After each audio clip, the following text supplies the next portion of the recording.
et on en parle. Cette semaine, je suis avec Esther, Benjamin et Duba. Comment vous allez? Ça va très Hello, bien. ça va bien et vous? Salut, ça va très bien. Et toi? Super. Alors, cette semaine, on va revenir donc sur le message de ce dimanche. On est toujours dans la série de Retour à la vie. Et donc, c'est Raymond qui nous a apporté le message. Il a abordé 3 points. Donc, le premier point, c'est changer le disque qui tourne à l'intérieur. Le deuxième point, c'est bâtir sur un solide fondement. Et le troisième point, c'est se reconnecter au corps de Christ. Eh bien, on va passer donc aux questions-réponses. Et c'est Esther qui va nous les présenter. Bonsoir à tous, merci Lydie. Alors, une première question qu'on pourrait se poser, imaginons une personne qui passe quotidiennement du temps dans la présence de Dieu, quotidiennement du temps dans la parole de Dieu. Est-ce que c'est possible que cette personne en vienne un peu quand même à remettre un peu sa foi en question, peut-être à s'éloigner un petit peu, comme on peut voir un peu dans l'histoire des disciples d'Emmaüs, où ils se sont un petit peu éloignés, où ils ont entre guillemets pris un autre chemin. Est-ce que c'est possible que ce genre de situation arrive en fait? Qu'est-ce que vous en pensez? Moi, je pense que c'est toujours un risque, en fait. C'est toujours un risque. On peut toujours être déçu. Après, c'est vrai que plus on a une relation avec Dieu, on va dire, moins on a de chances que ça arrive, mais c'est toujours un risque. Je pense qu'il y a des personnes même qui ont une relation avec Dieu, mais qui, des fois, Dieu étonne, parce qu'on peut avoir la relation qu'on veut avec Dieu. On reste des hommes, et Dieu reste Dieu. Et il peut juger bon, des fois, de faire des choses d'une manière peut-être qui nous surprend. Mais je pense que voilà, arriver, justement, je pense que le fait d'avoir une relation avec Dieu, ça permet de très vite revenir et de ne pas aller trop loin, justement, voilà, de ne pas être entraîné par ce genre de vague. Mais je pense d'ailleurs au prophète Élie, bon, c'est vrai que c'est dans l'Ancien Testament, mais on voit vraiment que voilà, il y a une manifestation puissante où il se confronte au prophète de Baal et tout ça. Donc là, tu te dis, il doit être gonflé à bloc, et puis juste une menace fait il va être complètement déprimé. Donc, je pense qu'il faut toujours se dire que voilà, ça peut arriver. Et justement, c'est important, même dans les moments qui sont un peu difficiles, de faire l'effort de continuer à avoir une vie de prière, avoir une relation avec Dieu, de ne pas laisser tomber, justement pour ne pas s'éloigner et ne pas se dire qu'on est à l'abri et que rien n'arrivera, quoi. Amen. Après, moi, je voudrais peut-être aller revenir sur... Je pense qu'une relation, c'est une chose, mais si le point, c'est de dire quelqu'un qui prie régulièrement et quelqu'un qui lit sa Bible régulièrement, c'est possible. Pour moi, c'est possible que quelqu'un prie régulièrement et lit sa Bible régulièrement, mais n'écoute pas assez Dieu, ne comprenne pas vraiment. La qualité, au fait, de la relation va jouer aussi, moi, je pense. La qualité va jouer. Quelqu'un qui est capable vraiment d'entendre Dieu ou quelqu'un qui cherche à entendre Dieu, mais qui n'est pas tout le temps en train de juste, voilà, de dire des choses à Dieu et compagnie, de faire sa prière religieusement et de lire sa Bible religieusement, mais quelqu'un qui prend vraiment le temps de développer une vraie vie de l'esprit, une vie de prière, comme la Bible le dit, des adorateurs qui adorent en esprit et en vérité. Quelqu'un qui vit vraiment une relation avec Dieu déjà, je pense que lorsqu'une personne est dans cette position-là, cette personne-là est conduite à se connecter au corps du Christ. Cette personne-là, et il y a des choses qui suivent. Donc, si, par exemple, quelqu'un suit cette vidéo et que la personne se dit elle fait bien ses prières, elle lit bien sa Bible, mais qu'elle n'a pas envie de connecter avec le corps, pour moi, c'est déjà un signe qu'il y a un vrai problème. Il y a un vrai problème. Donc, d'une certaine façon, je dirais, voilà, quelqu'un qui vit vraiment les choses avec Dieu, Dieu va faire en sorte que cette personne connecte avec le corps, avec le reste du corps. Cette personne a vraiment réellement rencontré Christ qui est la tête il va se connecter au reste du corps. On a besoin, je pense que Dieu, dans dans son infinie sagesse, a fait les choses de façon à ce qu'on vive une relation avec lui, mais qu'en même temps, on ait quelque chose à recevoir des autres et aussi à donner aux autres. Amen. Je pense que la relation avec Dieu est faite pour évoluer. Enfin, elle n'est pas statique, elle évolue. Et donc, la manière dont des fois Dieu te parle à un moment donné, c'est pas comme ça qu'il va te parler toute ta vie. Et donc, il faut aussi apprendre à des fois, effectivement, peut-être que Dieu te parlait d'une manière et tu dois apprendre à l'écouter différemment. Et effectivement, il y a un aspect de constance, mais il y a aussi un aspect évolution qu'il ne faut jamais oublier. Sinon... Ouais. C'est clair que la Bible nous dit qu'on est censé aller de gloire en gloire. Donc, peu importe ce qu'on vit avec Dieu, il nous appelle toujours à plus, en fait. Hein. Que ce soit dans notre relation, que ce soit dans l'œuvre ou quoi. Moi, je pense que peu importe où on en est aujourd'hui, par exemple, je pense que Dieu nous appelle toujours à plus, voilà, pour l'avenir, comme on est censé aller toujours de gloire en gloire. Donc, c'est clair qu'il ne faut pas se satisfaire ou se complaire ou se dire que voilà, on a tout fait, mais toujours vouloir plus.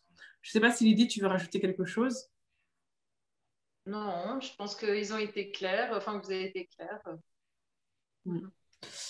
Ouais, c'est clair. Ben oui, soyons vigilants. D'ailleurs, je pense à ce passage. Bon, je ne sais plus du tout quel verset c'est, mais je crois que c'est un truc du style que celui qui pense qu'il ne tombera pas prenne garde. Enfin, j'ai totalement paraphrasé, mais je crois que vous voyez ce que c'est.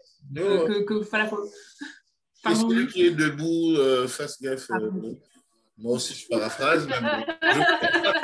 Ah oui, on voit. Fasse gaffe. Ça me fait penser à un truc. Je crois qu'il connaît mieux. Ça me fait penser à une phrase que j'ai entendue qui n'est même pas dans la vie. Je crois que c'est un collègue qui me disait, en fait, normalement, quand tu évolues, on parlait de la carrière, quand tu évolues, tu es censé à chaque fois tendre vers ton incompétence. Donc, ça veut dire que si tu es bon dans quelque chose, on doit te confier plus.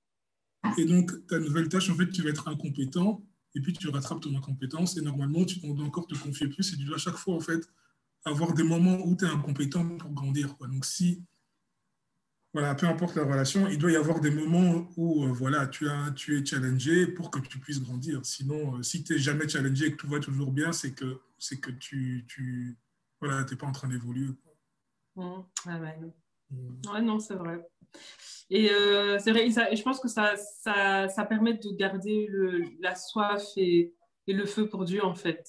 Parce qu'on veut toujours plus, on veut toujours vivre plus, on a toujours envie de plus. Et le passage qu'on a totalement paraphrasé, pour ceux qui s'intéressent, c'est 1 Corinthiens 10, verset 12. La Bible nous dit « Ainsi donc que celui qui croit être debout prenne garde de tomber. » Donc voilà, ne croyons jamais que... on est à l'abri de tout, mais au contraire, voilà, qu'on sache que c'est vraiment par la grâce de Dieu et qu'on veuille toujours justement passer le temps dans sa présence pour être à l'abri, en fait. Ok, merci beaucoup. Alors sinon, imaginons une personne qui a connu une déception et elle a pardonné à la personne en question, la personne qui lui a fait du mal, mais elle n'arrive pas en fait à passer à autre chose et elle y pense constamment. Et voilà, elle se demande justement, après avoir écouté la prédication du frère Raymond, elle se demande mais comment faire pour changer de disque, justement. Donc voilà, je ne sais pas si vous pouvez conseiller à cette personne.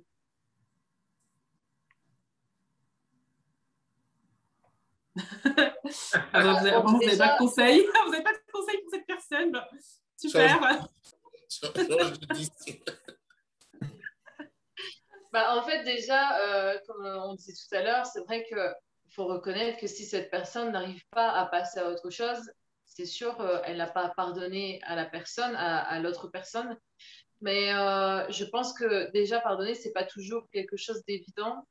Mais quand, en fait, on n'arrive pas à pardonner, moi, le conseil que je donnerais, en fait, c'est que faut se rappeler que on fait plein de choses qui sont mauvaises et pourtant Dieu nous pardonne encore et encore, alors que lui, il est parfait. Il pourrait se dire, je fais ce que je veux, en fait.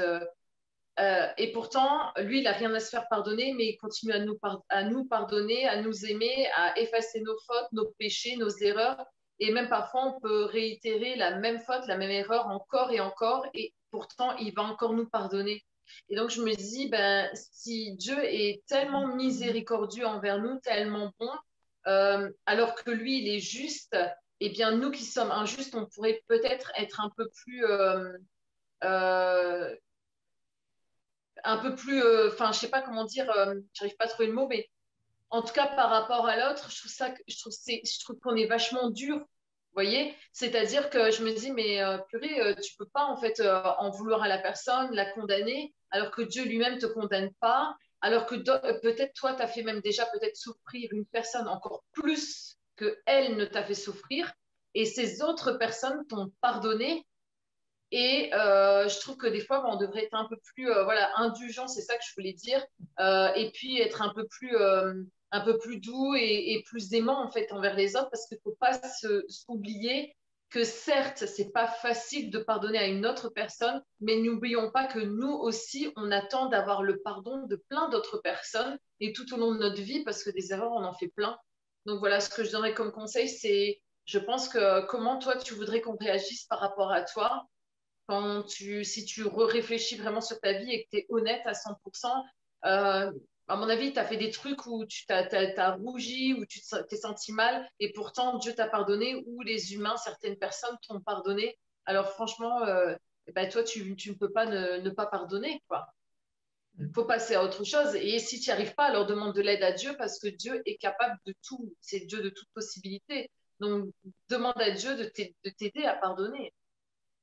Moi, je pense que c'est vrai, il faut apprendre à passer, il faut faire l'effort de passer à autre chose. Le fait en fait, ce qu'on repasse dans notre cœur, et c'est un peu ce que cette histoire des disciples d'Emmaüs illustre, c'est qu'en fait, Jésus les voit, il voit deux personnes et leur dit de quoi vous entretenez-vous pour être aussi triste. Ça veut dire que, en gros, ils étaient tellement tristes que ça se voyait déjà, et c'était simplement ce qu'ils entretenaient qui avait un effet tel que ça transparaissait vraiment sur eux.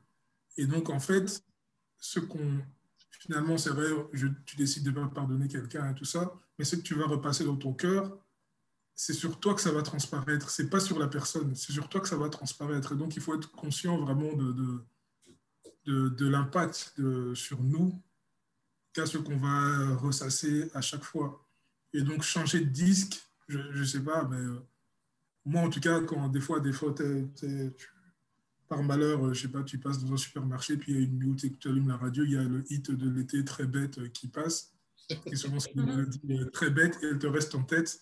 Et c'est impossible de les sortir. Et puis, tu vas au travail et tu ne comprends pas cette mélodie. Et en fait, un des moyens de. Des fois, tu te demandes comment faire pour sortir cette mélodie de ta tête. En fait, un des moyens, c'est de faire passer une autre mélodie, en fait, d'écouter une autre chanson. Exactement. Tu ne peux C'est pas, en ça. fait, le vide, si tu dis que tu vas juste laisser le vide, en fait, le vide va appeler ce truc et il va tout le temps revenir. Donc, il faut vraiment changer de disque. Ça ne veut pas dire couper le disque, c'est mettre un autre disque, choisir quel disque tu veux mettre et qu'est-ce que tu veux penser. Pour moi, c'est le seul moyen, c'est de choisir consciemment autre chose et de décider de repasser autre chose pour que ce qui te polluait arrête de tourner. Et voilà, pour moi, je pense que c'est la clé, décider de passer à autre chose. Après, peut-être, comme il disait, penser au pardon dont tu as besoin, au pardon que Dieu te donne. Si tu y penses constamment, peut-être que tu vas arrêter de penser aux gens qui t'ont fait du mal et que tu ne veux pas pardonner. Voilà, il faut choisir un disque qui remplace l'autre. Moi, je suis assez d'accord avec Lydie et Douba, la prière, demander à Dieu de l'aide et aussi changer de disque, là, comme Douba disait. Moi, c'est vraiment quelque chose, ça me rappelle au fait un truc que notre papa nous disait à l'époque, quand on grandissait. Au fait, il nous disait à chaque fois, il faut toujours se concentrer sur le bien que les gens vous font. En fait, et lui, très souvent, il priait toujours pour remercier Dieu pour le bien que quelqu'un lui avait fait. Et il nous disait toujours ça. Concentrez-vous sur le bien que les gens vous font. Ça vous empêchera de vous concentrer sur ce qu'il y a de mal. C'est vraiment choisir, en fait, quel est le disque je vais tourner dans ma tête, en fait. Et le passage de Jérémie, là, quand je pense à l'absinthe, quand je pense, voilà, et tout ça, mon âme est abattue dedans de moi. voici ce que je veux. Donc, je suis toujours en train de paraphraser et en espérant qu'Esther va nous retrouver le passage dans quelques minutes. Donc, ouais, je vais dire, c'est vraiment quelque chose qui, moi, ça me fait même sourire de joie parce que je me rends compte en fait que c'est important et c'est quelque chose que lorsqu'on arrive tout doucement à cultiver ça, c'est un bonheur. C'est un bonheur de, voilà, ne jamais négliger le bien que quelqu'un, si quelqu'un prend le temps, par exemple, de faire quelque chose, même si c'est une petite chose, mais on se concentre sur ça, on se dit, ah, il a pensé à moi, on est en train plutôt voilà, de se concentrer sur ce qui est bien. À mon avis, on remplace le disque, l'autre disque qui nous rend si tristes.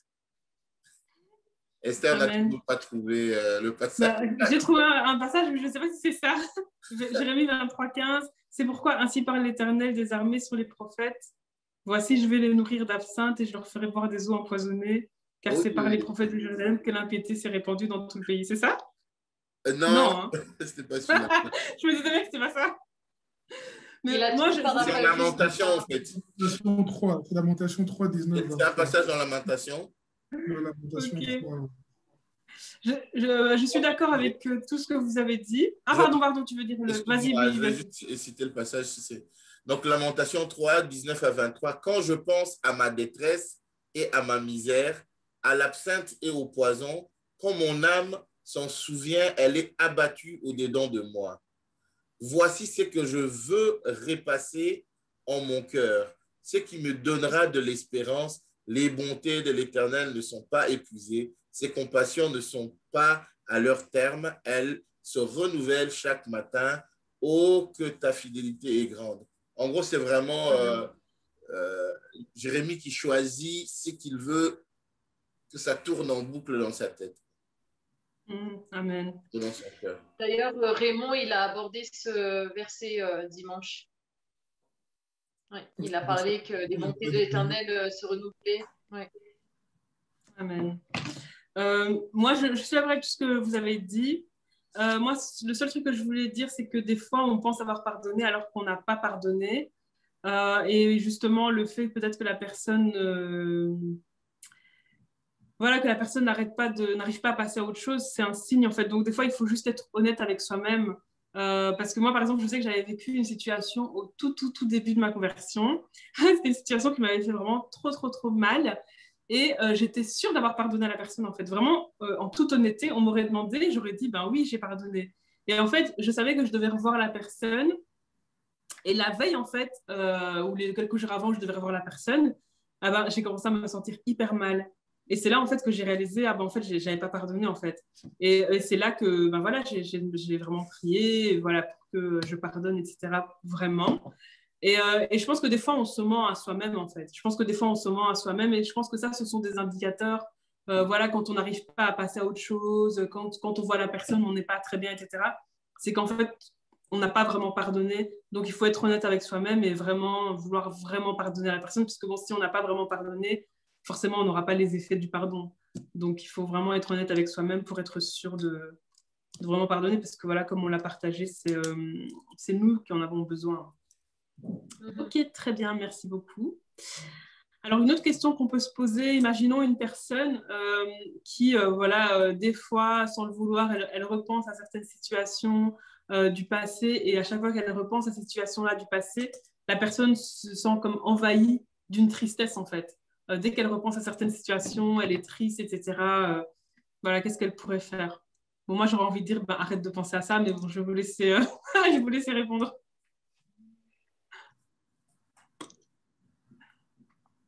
Cette personne, elle a vraiment besoin de guérison et je ne suis pas d'accord avec toi pour une fois. Depuis qu'on a fait ces émissions, je suis toujours d'accord avec toi.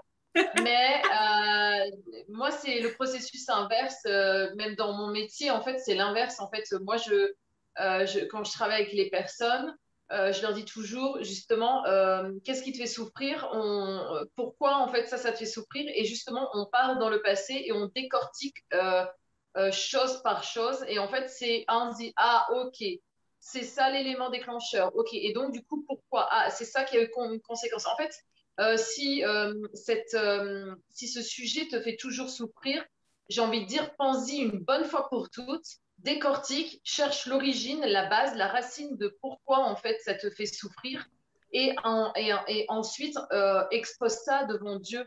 C'est-à-dire que, je ne sais pas, peut-être c'est un parent qui était, je sais pas, violent, ou tes parents ont divorcé, ou tu t'es fait harceler à l'école, enfin, c'était un traumatisme passé. À chaque fois que tu y penses, ça te procure soit un traumatisme, donc des peurs, des craintes, et même certaines actions de ta vie quotidienne ont été comme faites.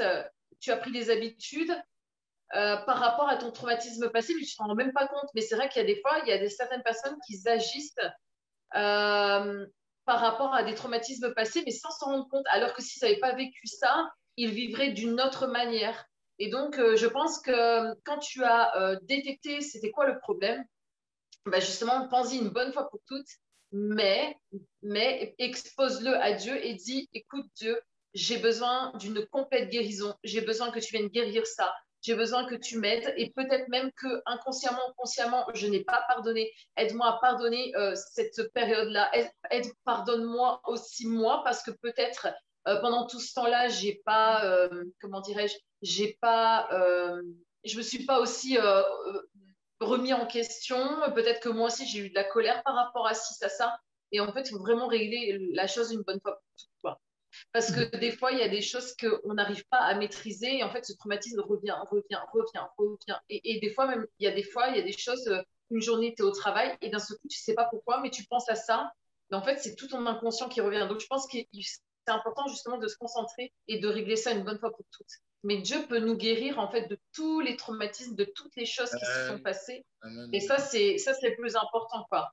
Je veux dire, c'est pas Dieu n'est pas capable de guérir que certaines petites choses. En fait, pour lui, même des petites choses, pour certaines personnes qui diraient, oh, arrête, ça fait 10 ans que tu ressasses ça, alors que c'est rien du tout. Tu sais, 6 mois. Non, mais 6 mois, attends, si tu connaissais ma vie, tu vois. Mais non, on minimise pas, en fait. Et non, mais c'est vrai, En passant, Lydie, s'il te plaît, Lydie, si je peux juste dire ça, franchement, je pense qu'il faut éviter de dire ce genre de choses aux gens. Quelqu'un qui souffre, venir dire, ouais, non, mais franchement, je veux dire, les peines, il ne faut jamais essayer de comparer les peines, les souffrances des gens. Ça ne se compare pas. Enfin, exact. Parenthèse. Ouais, mais je suis d'accord. Mais tu sais, par exemple, ça me fait penser à certaines personnes. Mais ça, c'est un exemple que je vais donner, mais je peux en donner plein d'autres. Je connais des personnes qui ont perdu un membre de leur famille, un enfant ou un mari, et qui ont pleuré pendant très longtemps. Et d'autres personnes, j'ai même vu des gens dans des églises, pas, hein, qui ont dit c'est bon, à un moment donné, vas-y, passe à autre chose, quoi.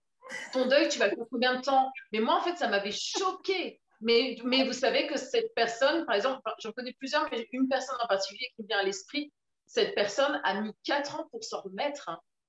4 ans où elle s'est enfoncée, et d'ailleurs, elle a même quitté carrément l'église, elle voulait même plus entendre parler de Dieu, rien, tellement elle a été détruite par les paroles des autres. Donc, je veux dire, il se peut qu'on puisse être détruit par les paroles des autres, alors que déjà on a vivre un traumatisme.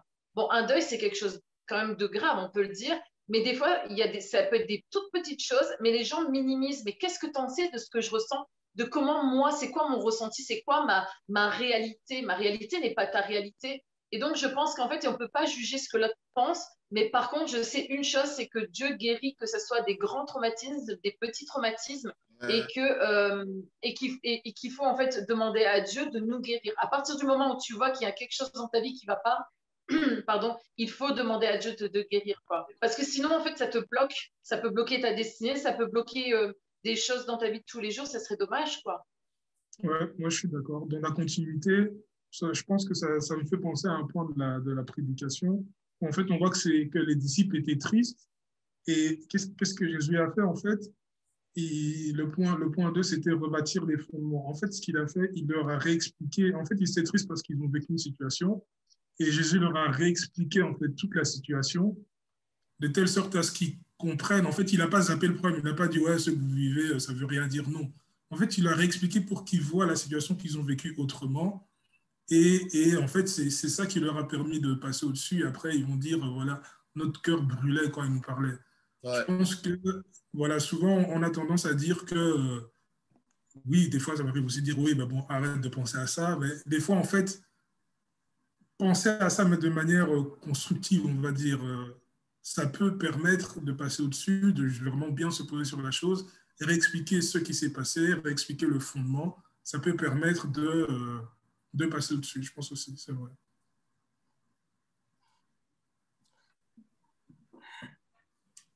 Allez, Esther. Ouais. Vas-y, explique.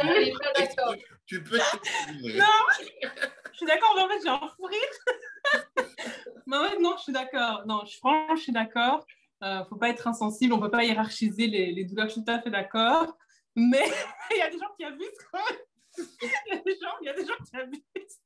Non, en fait, ce que je veux dire, c'est que... Les accompagner pour comprendre, tu vois, je pense que, voilà. Oui, non, tout à fait, non, je suis d'accord. Tu vois, par exemple, dans ce que Ndouba dit, tu vois, il y a cette idée-là de revenir, si c'est possible que la personne focus tellement sur ça, se concentre tellement sur ça, que ça reste très douloureux. C'est possible. Et que finalement, ça peut aussi être vraiment quelque chose de, comme un truc qu'on peut dégonfler facilement, hein, qu'on peut désamorcer facilement. Mais revenir dessus avec la personne, en cherchant non pas juste comme ça compassion pour compassion, mais en cherchant à comprendre sa position et peut-être à lui présenter les choses ou à rebâtir un peu, parce qu'il y a des souvenirs, c'est le souvenir qui est douloureux, mais si ça se trouve, quand on te réexplique ou quand tu revois bien la situation calmement, tu peux percevoir dans cette situation-là de l'espoir, par exemple, des lueurs d'espoir, ou tu peux juste, le fait de revenir sur une situation, ça peut juste te montrer que, oh, finalement, c'était pas si dramatique, ou c'est vrai, j'ai souffert, c'est vrai, j'ai subi quelque chose, mais voici finalement ce que j'ai pu comprendre de la vie, ce que j'ai pu tirer comme... moi, je pense que ok, il y a des gens qui abusent. Moi, j'ai envie de... Ouais, il y a des gens qui abusent, mais le problème, c'est que ces gens-là, même s'ils abusent, ils ont quand même besoin d'être guéris. Je veux dire, le besoin de guérison est là, le besoin de passer à autre chose est là, et le besoin... Et moi, je pense que Dieu voit autant celui qui s'est endurci au fur et à mesure de la vie est tellement fort que rien ne l'ébranle. Dieu est sensible à celui-là et Dieu tient compte de celui-là, autant que de l'autre qui, moindre truc, ça reste toute une année, il ne vit plus que de ça, il ne parle plus que de ça, et comprend. Dieu connaît ces gens-là. Et moi, je pense que d'une certaine façon, les deux doivent, la personne là doit quand même guérir. Et comme disait Lydie, j'aime bien, Dieu guérit de tout ça. Dieu guérit de tout ça. Et moi, ce que je peux dire juste en dernier, c'est que c'est important de vouloir guérir aussi. C'est important de vouloir guérir. Je pense que ça, c'est un petit truc qui peut un peu nuancer entre... il y en a qui abusent et il y en a... Enfin, voilà. C'est important d'avoir aussi ce désir-là de guérir. Quoi. Bon, je n'ai pas pu faire une mime à phrase, en fait. Non, mais ce que je voulais dire, c'est que je suis quelqu'un qui parle beaucoup de la guérison intérieure, je prie beaucoup pour la guérison intérieure, etc. Donc, bien entendu, je crois en ça et je sais que Christ veut qu'on soit guéri. Mais bon, quand je voulais dire qu'il y en a qui abusent, c'est qu'il y a des personnes, je pense, qui ne veulent pas se faire la guérison, mais qui se complaisent dans leur malheur et qui cherchent plus l'attention, en fait. C'est ça que je voulais dire. Mais je suis tout à fait d'accord que oui, il faut la guérison intérieure, etc. Maintenant, concernant le fait de dire quand on dit de ne pas hiérarchiser les douleurs des uns et des autres, je suis d'accord qu'il ne faut pas hiérarchiser les douleurs, il ne faut pas dire moi à ta place je serais déjà passé à autre chose et tout, mais je pense qu'il faut qu'on soit conscient que franchement, sur cette terre, si tu n'es pas un peu, comment on dit,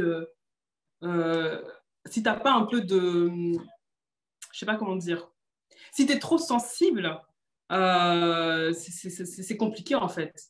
Vraiment, dans le monde dans lequel on vit, si tu es trop sensible, c'est compliqué. Donc, c'est juste pour encourager les uns et les autres voilà, de se fortifier un peu. Et voilà. Mais sinon, bien sûr, Dieu guérit. Dieu veut qu'on soit tous guéris, restaurés. Mais il ne faut pas non plus se complaire dans nos malheurs et 15 ans plus tard, toujours ressasser des choses juste parce que on est là et qu'au final, on cherche un peu l'attention, quoi. Donc, je crois qu'il faut un peu nuancer par rapport à ça. Il faut avoir envie d'être guéri. Ouais. Ou ça revient au point de départ de tout à l'heure, c'est-à-dire que certains aussi, il faut le reconnaître, n'ont pas envie de changer de disque aussi. C'est-à-dire que, ben non, oui, mais, toujours oui, mais, il m'a fait ça. Pardon? Justement, Lydie, en fait, ce que moi je voulais dire, c'est que quand quelqu'un est prêt à vivre des émotions de tristesse et compagnie, juste pour attirer l'attention, c'est qu'il y a un autre problème un peu plus... En fait, pour moi, il y a autre chose à traiter encore. Il y a quelque chose de peut-être plus grand au niveau même de la personnalité. Tu vois, il y a certainement un complexe. Essayer d'attirer l'attention sur soi en gardant cher contre soi des douleurs qu'on a vécues. Pour moi, c'est le signe d'un autre problème encore un peu plus... Tout à fait. Dont on doit guérir aussi. Ouais. Donc, il faut réécouter Raymond qui a prêché dimanche et il a dit quoi faire pour changer de disque. Donc, il faut réécouter le message. Et d'ailleurs, il a dit, bon là, je suis un peu pas du coq à l'âne, mais si on revient par rapport au message, il disait que il y a des gens en fait qui se nourrissent que du dimanche matin, que de la prédication du dimanche matin, hop, ils repartent, et puis hop, je me sens pas très très bien, je me sens pas très bien, je reprends une dose de bonheur, je reviens à l'église. Mais en fait, c'est pas ça, quoi. C'est vraiment. En fait, c'est une nourriture, c'est avec Dieu, c'est notre relation chaque jour, et c'est là aussi qu'on trouvera la guérison entièrement, et aussi qu'on arrivera à changer de disque, quoi. Voilà. Bon, on arrive à la fin donc de notre émission. Je peux te demander, Douba, de prier pour les gens qui vont nous regarder, justement, pour aider à peut-être justement nous aider à changer de disque et à nous aider à pardonner, que Dieu puisse nous révéler aussi tout ce qu'il y a peut-être dans le conscient ou l'inconscient et que Dieu nous aide, quoi. Ok. Seigneur Jésus, de Tout-Puissant, je tiens à te remercier, Seigneur, pour la grâce que tu nous fais de nous réunir, pour la grâce que tu nous fais de nous inspirer encore ce soir, Seigneur Jésus. Je te remercie, Seigneur, parce que j'espère, Seigneur, que tu nous as donné des paroles qui vont avoir un impact, Seigneur, qui vont parler à quelqu'un, qui vont permettre à quelqu'un de se relever, Seigneur, qui vont permettre à quelqu'un de renouveler, Seigneur, sa manière de voir les choses, Seigneur. Je prie, Seigneur Jésus, pour que ton esprit, Seigneur, renouvelle, ton esprit qui est un esprit qui renouvelle toutes choses, Seigneur, ton esprit qui est un esprit qui est capable Seigneur, de faire revenir, de faire revivre des ossements desséchés, Seigneur Jésus. Je prie, Seigneur, vraiment que pour un renouvellement dans les vies des personnes qui vont nous écouter, pour un renouvellement, Seigneur, pour un revirement de chemin, Seigneur, les personnes qui sont sur un mauvais chemin, Seigneur, que toi, tu ailles les rencontrer sur ce chemin d'Emmaüs, Seigneur, car toi, tu es capable d'aller les chercher, même ceux qui s'éloignent, Seigneur Jésus, d'aller les rencontrer, d'aller parler à leur cœur, Seigneur Jésus. Que, Seigneur, que leur cœur puisse brûler, Seigneur, en t'entendant, Seigneur. Toi qui es capable de laisser ton troupeau pour aller rechercher l'unique brebis qui est au fond du trou, Seigneur Jésus. Je prie, Seigneur Jésus, pour que ta main, Seigneur, pour que ta main ait vraiment recherché tes enfants qui s'éloignent et les ramène à toi, Seigneur Jésus. Les ramène à toi, Seigneur, les ramène en connexion avec ton corps, Seigneur Jésus. Leur permettre de voir ton plan, Seigneur, de voir ton plan dans son entièreté, Seigneur Jésus. Et pas uniquement, Seigneur, la petite partie, Seigneur, qui peut les avoir frustrés. Pas uniquement la petite partie qui peut les avoir déçus. C'est vraiment ma prière pour ce soir, Seigneur Jésus, pour que les personnes qui écoutent cette émission, Seigneur, soient vraiment en contact avec toi et que tu les ramènes, toi qui es le Dieu qui ramène le cœur des pères, Seigneur, et qui ramène le cœur des enfants. Je prie vraiment, Seigneur, pour que ce soit une réalité pour les personnes qui nous écoutent. Au nom de Jésus, je t'ai ainsi prié. Amen. Amen. Amen. Amen. Eh bien, j'ai envie de conclure en disant, n'oubliez pas que Dieu est capable, il est capable de vous aider à changer de disque, il est capable de vous rechanger les fondations même de votre vie entière. Et connectez-vous donc au corps de Christ, connectez-vous à l'Église, connectez-vous aux pasteurs, connectez-vous aux anciens, aux gens, aux uns, aux autres. Parce que Dieu aussi utilise, comme on a dit tout à l'heure, les uns et les autres. Il parle tantôt d'une manière, tantôt d'une autre. Donc voilà, si vous avez des difficultés, n'hésitez pas à nous contacter. On est vraiment là aussi pour s'entraider les uns les autres. On vit tous des difficultés, on vit tous des challenges, on a tous des fois des choses où on est moins bon dans un domaine que dans un autre. Mais on est là pour se serrer les coudes les uns les autres et s'entraider. Vous n'êtes pas seuls. Voilà, on espère que vous avez passé un bon temps ensemble. Et donc, on vous dit à la semaine prochaine. N'oubliez pas donc de liker. Et bien sûr, si vous voulez, vous pouvez même partager. Voilà, à la semaine prochaine. À la semaine prochaine. À la semaine prochaine. Ciao.